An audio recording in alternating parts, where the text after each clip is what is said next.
y a 21 ans, l'Afrique et la Chine, décidées à renforcer et porter leurs relations historiques à un niveau supérieur, avaient établi le FOCAC comme nouveau cadre de partenariat formalisé, solidaire et mutuellement bénéfique.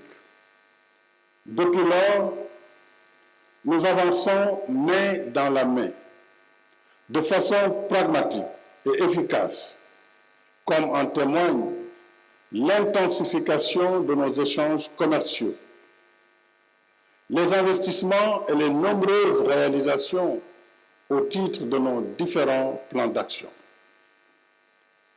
Mais nous voulons aller plus en avant dans notre ambition commune de parvenir à une prospérité partagée pour le bien-être de nos peuples. C'est le sens du thème de la 8e conférence ministérielle du FOCAC, approfondir le partenariat sino-africain et promouvoir le développement durable pour bâtir une communauté d'avenir partagée Chine-Afrique dans la nouvelle ère. Ce thème est assurément pertinent en raison des mutations sans cesse croissantes et des enjeux globaux auxquels nous devons nous adapter en resserrant davantage nos relations de solidarité politique et économique. C'est dans la difficulté que l'amitié trouve son test de grandeur. Notre amitié a encore été testée avec succès à l'épreuve de la pandémie Covid-19. Je remercie le président Xi Jinping pour son appui constant à nos efforts de riposte sanitaire et de relance économique. J'apprécie à sa juste mesure le soutien apporté par la Chine à l'émission par le FMI de 650 milliards de droits de tirage spéciaux. Dans le même esprit de solidarité, je souhaite que la Chine continue d'accompagner nos efforts de résilience et de relance par la réallocation partielle de ces DTS selon des modalités à convenir. Excellences, chers amis, la nouvelle ère que nous inaugurons aujourd'hui sera marquée par le plan d'action du FOCAC 2022-2024, dont la mise en œuvre contribuera à la consolidation de nos acquis pour que les fleurs du printemps de notre coopération portent des fruits toujours plus abondants. Dans cet esprit, je propose que la feuille de route de la conférence ministérielle accorde une attention particulière aux priorités suivantes. Premièrement, travaillons au renforcement de la souveraineté pharmaceutique et médicale et à la sécurité sanitaire de nos pays. La pandémie de Covid-19 a révélé des vulnérabilités communes à tous les pays.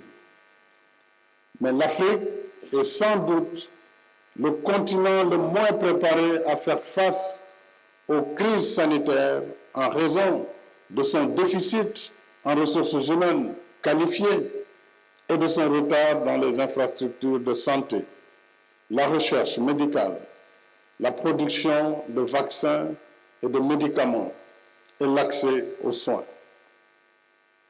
J'encourage vivement l'intensification des échanges sino-africains dans la formation en ressources humaines, la recherche médicale, la valorisation de nos médecines traditionnelles et l'investissement dans la production locale de médicaments et de vaccins.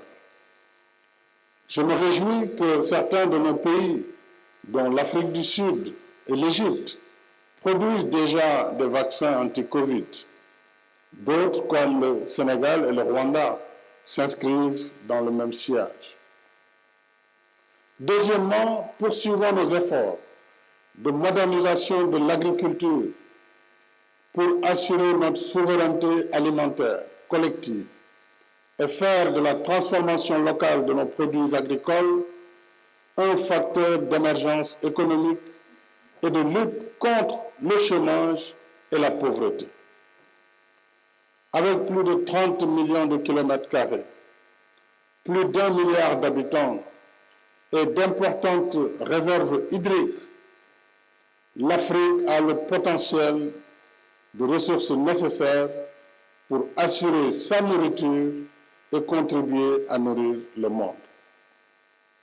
Troisièmement, nous devons renforcer davantage la formation technique et professionnelle, l'apprentissage des métiers et l'éclosion des talents dans le numérique pour soutenir l'emploi, l'auto-emploi et l'entrepreneuriat des jeunes.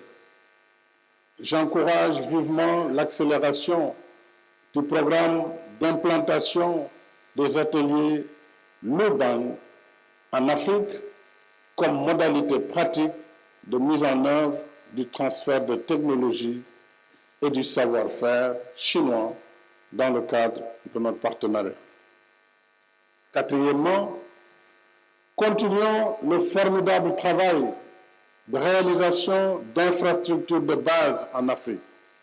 Routes, autoroutes, chemins de fer, ports, aéroports, infrastructures numériques et électriques, entre autres.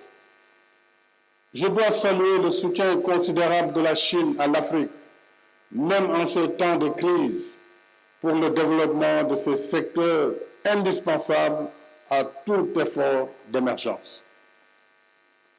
Dans le cadre des nouvelles routes de la soie, du programme de développement des infrastructures en Afrique et de la zone de libre-échange continentale, un large potentiel s'offre aux partenariats sino-africains en matière de projets d'infrastructures structurantes.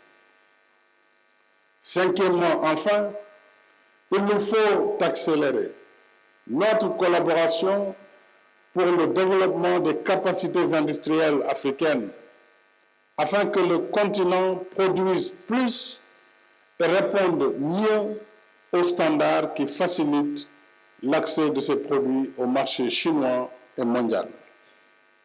C'est à la fois un besoin de solidarité et une nécessité de coopération gagnant-gagnant.